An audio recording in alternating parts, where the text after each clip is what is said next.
The coalition today absolutely torched the Prime Minister Anthony Albanese over something that should embarrass him, but also, I think, should anger him. I mean, why didn't police brief him? And I know they didn't. About the caravan that they found filled with explosives in Dural. In a caravan of explosives. Let's not tell the Prime Minister.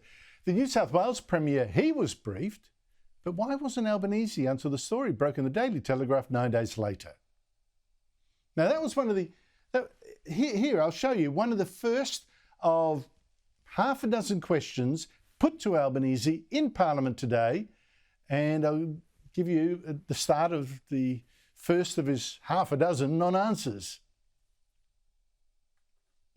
When did the Prime Minister first become aware of the planned mass casualty terror attack against Sydney's Jewish community? And I've said that the government has two priorities. The first is keeping Australians safe. The second is making sure that the ongoing investigation, which is ongoing, prioritises not just capturing those people who have been involved. Again and again, Albanese refused to say when he was first told about a bomb that could have killed a lot of people. And I think it's pretty clear why he didn't want to say, because then it would look like he didn't care enough to make sure the Australian Federal Police did brief him, or maybe they didn't trust him enough. Premier Minns was open and honest with the people of New South Wales when he briefed and provided confidence to the public in declaring what date he'd been advised of the planned terrorist attack by this unknown organisation or people or individuals. The Prime Minister has been embarrassed because he wasn't advised by the police, because they were worried about him leaking the information ahead of any action by the police. Mr Speaker, let the Prime Minister dispute it. All right. Let him dispute it. I'm stating a fact. I think Peter Dutton might have been a bit unfair there, because I suspect that the police simply, it didn't occur to them. Can you believe it?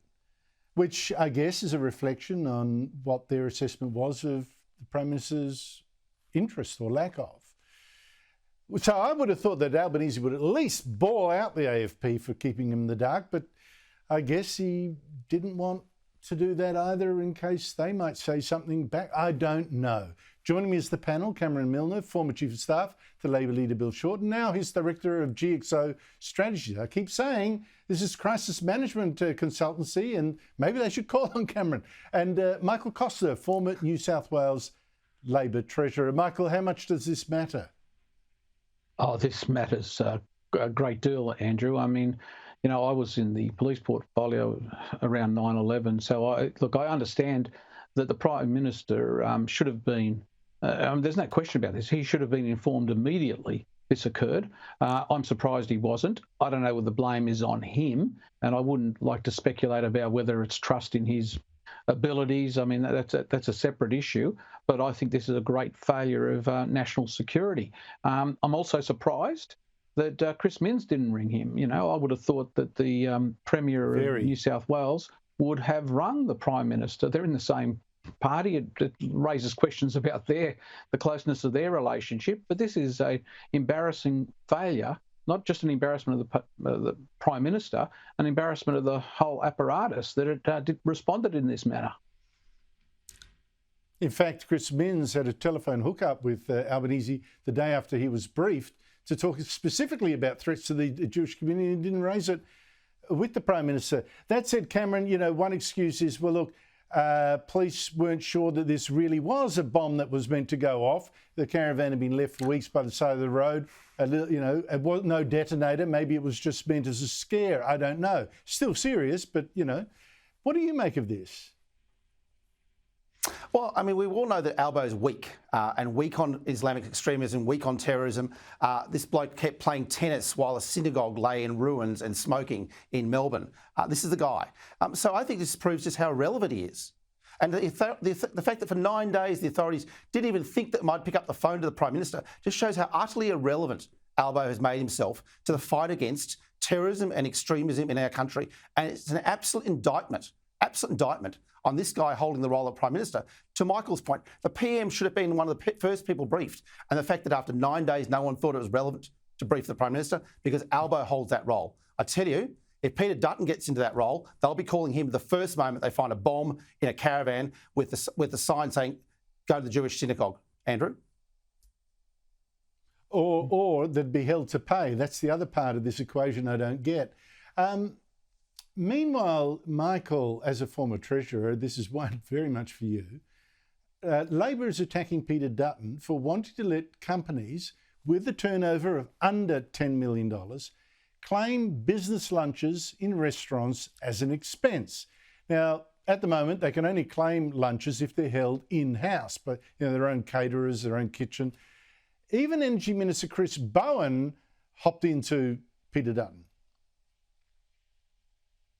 So Peter Dutton reckons that $300 in bill relief for every Australian household is reckless spending, but billions to subsidise bosses having lunch every day is a great idea.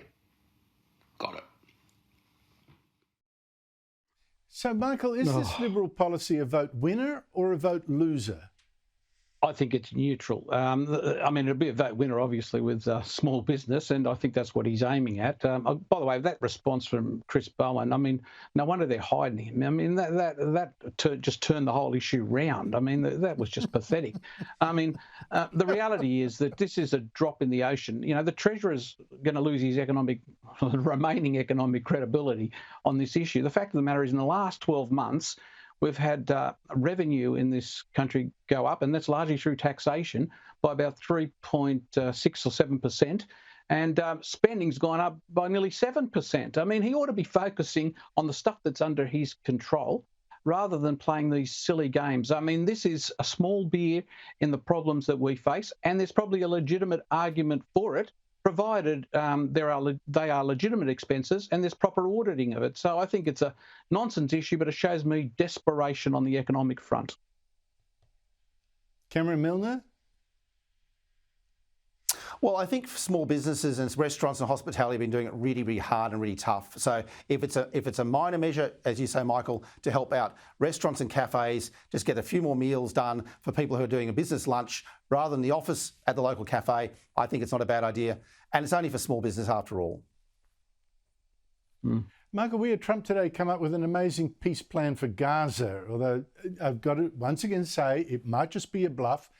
As I showed, Anthony Albanese refused to comment on Trump's plan to actually take over Gaza, remove the Palestinian people while he does it. But, I'm just wondering whether that's excusable in Albanese, because maybe he doesn't want to back something one day that Trump then drops the next. How should he play this? Well, I think it was actually a brilliant move by Trump, and I don't think it's a real concrete proposal. I think it's the art of the deal. It's to force, obviously, all of the parties to sit round and negotiate some sort of solution to the problem. I mean, the prospects and the logistics of him doing what he proposed, I think, are just not possible. However, having said that, in terms of the Prime Minister and the Foreign Minister, they've basically dealt themselves out of any serious discussions on this. They've gone out unilaterally, recognised Palestine, independent of any negotiations with the other parties that are involved, and they've done it through the worst body in the world, the UN, and I think they're just largely irrelevant, and their position is less and less credible now, given what Trump's done. I think something will come out of this, but not necessarily what Trump's proposing. I do think it's a strategy. Alas, we're out of time. Cameron Milner, Michael Costa, thank you both for your time.